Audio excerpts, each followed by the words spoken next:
ओम श्री साई नाथाय नमः। श्री साई सच्चरित्र अध्याय 1। वंदना।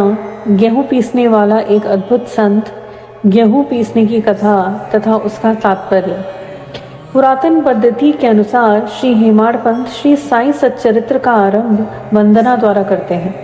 प्रथम श्री गणेश को साष्टांग नमस्कार करते हैं, जो कार्य को निर्विघ्न समाप्त कर उसको यशस्वी बनाते हैं और कहते हैं कि श्री साई ही गणपति हैं।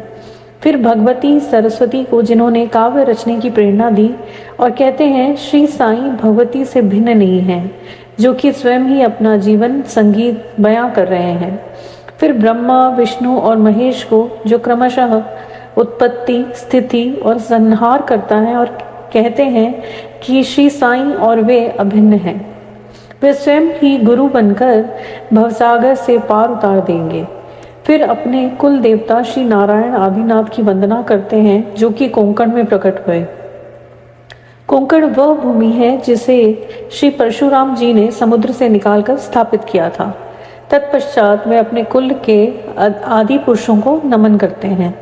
फिर श्री भारद्वाज मुनि को, जिनके गोत्र में उनका जन्म हुआ था।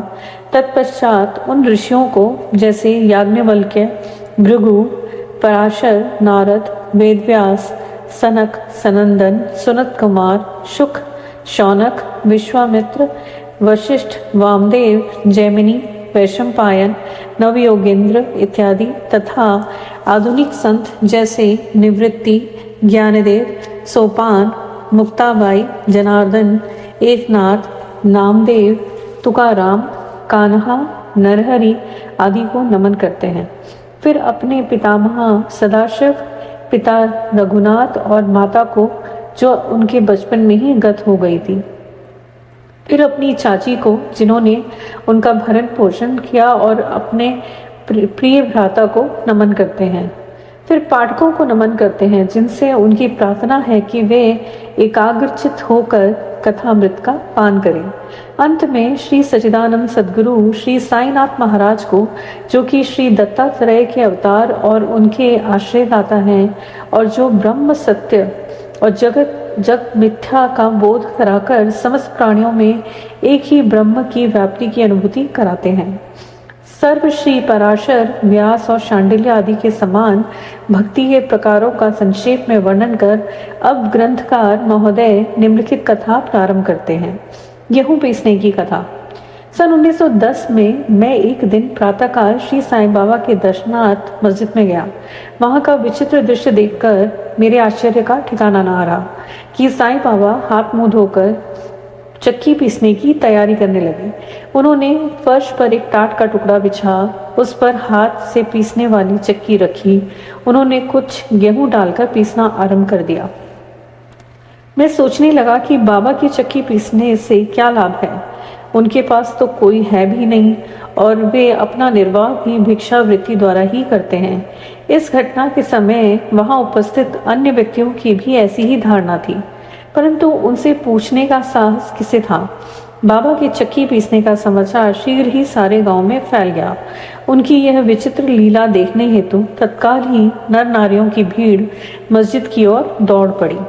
उनमें से 4 निडर स्त्रियां भीड़ को चीरती हुई ऊपर आईं और बाबा को बलपूर्वक वहां से हटाकर उनके हाथ से चक्की का घूंटा छीनकर तथा उनकी लीलाओं का गायन करते हुए उन्होंने गेहूं पीसना प्रारंभ कर दिया। पहले तो बाबा क्रोधित हुए, परंतु फिर उनका भक्ति भाव देख वे शांत होकर मुस्कुराने लगे।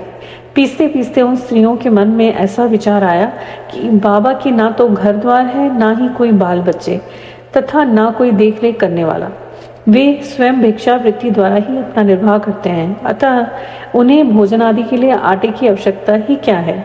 बाबा तो परम दयालु हैं, हो सकता है यह आटा वे हम सब लोगों में वितरण कर दें। इन्हीं विचारों में मग्न रहकर गीत गाते गाते ही उन्होंने सारा आटा पीस डाला। तब उन्होंने चक्की को हटाकर आटे का 4 भाग समान भागों में विभक्त कर लिया।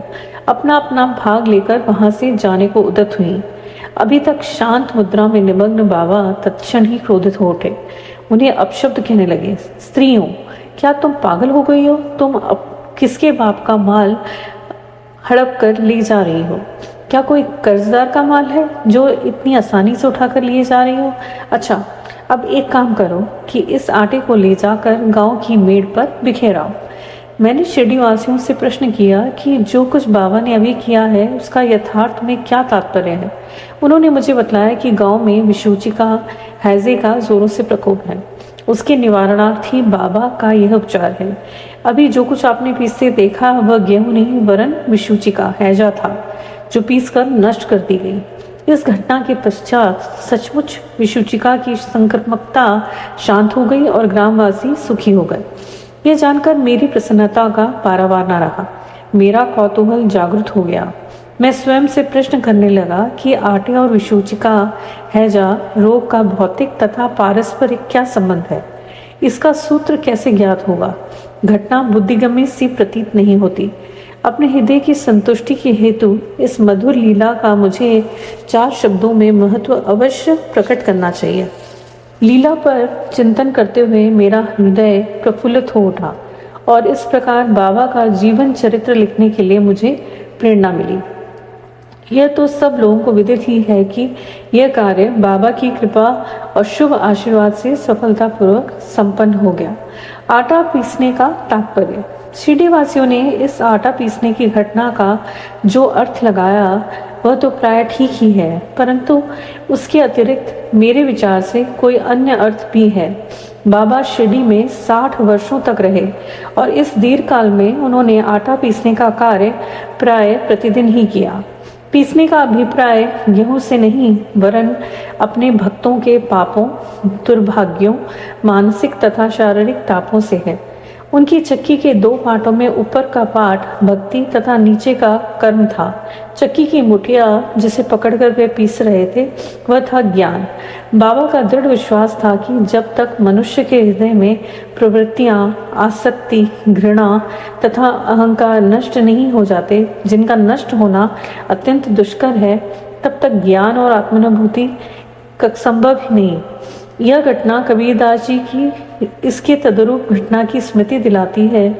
कबीरदास जी एक सिख को अनाज पीसते देखकर अपने गुरु निपट निरंजन से कहते हैं, मैं इसलिए रुदन कर रहा हूँ कि जिस प्रकार अनाज चक्की में पीसा जाता है उसी प्रकार मैं भी भवसागर रूपी चक्की में पीसे जाने की यातना का अनुभव कर रहा हूँ। उनके गुरु ने उत्तर दिया कि घबराओ नहीं, चक्की के केंद्र में जो ज्ञान रूपी दंड है उसी को दृढ़ता से पकड़ लो। जिस प्रकार तुम मुझे करते देख रहे हो उससे दूर मत जाओ, बस केंद्र की ओर ही अग्रसर होते जाओ और तब यह निश्चित ही होगा कि तुम इस भवसागर रूपी चक्की से अवश्य ही बच जाओगे। श्री सद्गुरु साईनाथ अर्पणमस्तु। शुभम भवतु।